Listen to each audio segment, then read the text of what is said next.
And that's one of the things. More than people understand, do you More think? than people understand, yeah. Yeah, more. Were you surprised? They don't understand the power. If you look at Hiroshima, as some people call it, if you look at Nagasaki, you look at those two events took place many, many years ago, and multiply that power times 500. That's what you're talking about. Where it actually melted the granite. You know, granite is unmeltable by blowtorches. Yes. But the granite, if you look at granite areas, it's like water that got, you know, hardened, like an ice skating rink. It melted the granite. If you look at that and multiply it times 500, that's what you're talking about.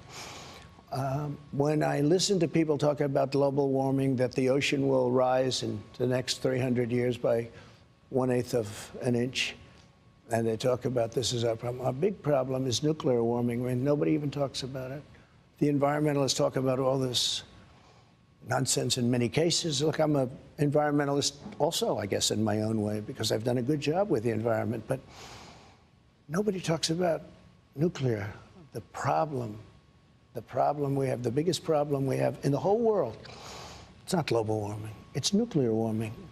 And all it takes is one madman, and you're going to have a problem the likes of which the world has never seen. And it's only a matter of seconds. You don't have to wait 200 to 300 years for it to happen. So what you're saying is demonstrably true. Why is this not something our leaders talk about or the press talks about? Because I don't think they're smart.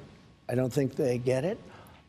Putin got it. I would talk to him about it all the time. I never mentioned the word nuclear. You never heard me mention the word. You know, my uncle was a professor, a great professor at MIT for a long time. I think he has the longest, Dr. John Trump. And he would talk about a lot of different things, and it was very interesting to me. For years, I talked to him. Passed away. He's a great, great gentleman. I think it's the longest tenured professor in the history of MIT. But if he wasn't, he was very close, because he was there for almost 40 years. And we talk about things, and he said, you know, someday they'll have a suitcase, and in that suitcase, it'll be nuclear, and you'll blow up New York City out of a suitcase. And I said, no, Uncle John, that can't possibly. He's right. The power is so incredible. You can fire up a submarine and run it for years on essentially a tablet. Run it for years. So when we talk about war, and when I watch all of the people talking about Ukraine and how's Ukraine doing, blah, blah, blah, Russia's sitting back. First of all, Ukraine's being obliterated. Yes. Okay, let's not even talk nuclear. But let's say it wasn't. Let's say they were doing better than anticipated. If he decided to use his second form of destruction, which is nuclear, that's the end of that. You understand? And I know where you are in Ukraine, so I mean, you understand it better than most. Most people don't. Most people don't even talk about it. They don't talk about the fact that he has equal to the United States in nuclear capability and destruction. And so I watch all of this happening, and it's so sad. But can I just ask, so the Biden people know the power of nuclear weapons. They now control our arsenal. They don't seem worried about this. That's because they don't understand life. They don't understand whatever it is that you have to understand. You know, it's very interesting. At the very beginning, Biden was very afraid of nuclear, because I watched him, and he was, oh, they have nuclear weapons. Oh, which was exactly the wrong signal to send. You don't do that. But if you go back and check your files, you'll see Biden early on saying, oh, well, we can't do this. They have nuclear weapons. Well, you don't want to, you don't want to act that way. Yeah. But he was very afraid of nuclear. I said, you know, you got to be a little bit cooler than that. But what happened is now that nobody talks about it. But every day Putin mentions it, and every day other people mention it. And now all of a sudden, if you look, other countries are talking about getting it. This was something you don't mention. I call it the N word. You have two N words. You don't mention either one of them. The nuclear word you don't mention, because the power is so destructive. I met with professors at MIT, and I was preparing for a debate.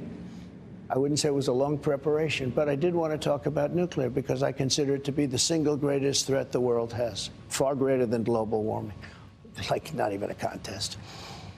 And I had these people come down, They were very smart, very expert. And I said, so when we start talking about nuclear in a debate, how would you handle it?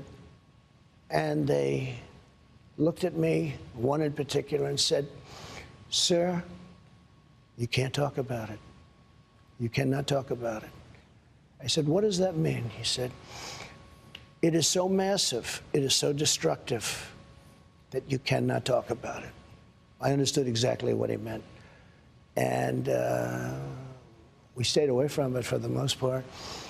But now Putin's mentioning it all the time. We don't mention it, but Putin's always mentioning it. You've heard him say it. We are a nuclear power. He said not so long ago, I said, that's the first time I've heard a major country. You know, you do hear it talked about, and I did a good job. I did a great job with North Korea. Kim Jong-un, you went with me on a trip. You insulted him, which didn't make my life too easy, but that's okay. But you were there, one of the few. And it was an amazing, it had to be one of the most incredible experiences for you. For sure. But it was amazing. We had thousands of reporters. They weren't treated particularly nicely either, by the way, but I got along great with him. And because of that, it started rough, remember, with, you know, Rocket Man, Little Rocket Man. And he said, I have a button on my desk, a red button. I said, I have a red button on my desk, too. Mine's bigger and mine works. Yours doesn't. And this went on for a couple of months. And then all of a sudden, the logjam was broken, and he wanted to meet. And we did meet. And we get along great. To this day, we get along great. He won't talk to Biden. He won't even talk to these people. He won't even talk to them. He has no respect for him. He's a man. If he respects you, he'll respect you. He wouldn't talk to Obama. Obama tried to get meetings with him. He wouldn't meet with him. He met with me. I met with him twice. I would have had a deal worked out with him. He's got tremendous nuclear capability. It's the single biggest problem. Maybe this show's more important than even I thought it might be, because somebody's got to understand what has to happen, and they have to de-escalate. So how would you do that now? Well, now, so you have a problem. You got this crazy world is blowing up, and the United States has absolutely no say, and Macron, who's a friend of mine, is over with China, kissing his ass, okay, in China. I said, France is now going to China. You take a look at Saudi Arabia. Look at what happened. They're great people. They wanted to help us. He goes over and gets a fist pump. You know what a fist pump means? Don't shake my hand because your hand's dirty. That's what a fist pump is. They got it, and they were so insulted. Do you understand that? Yes. Oh, I don't want to shake your hand. Let's go fist pump. Subscribe to the Fox News YouTube channel to catch our nightly opens, stories that are changing the world and changing your life. From Tucker Carlson tonight. Guys, I bring you greetings from Kenya.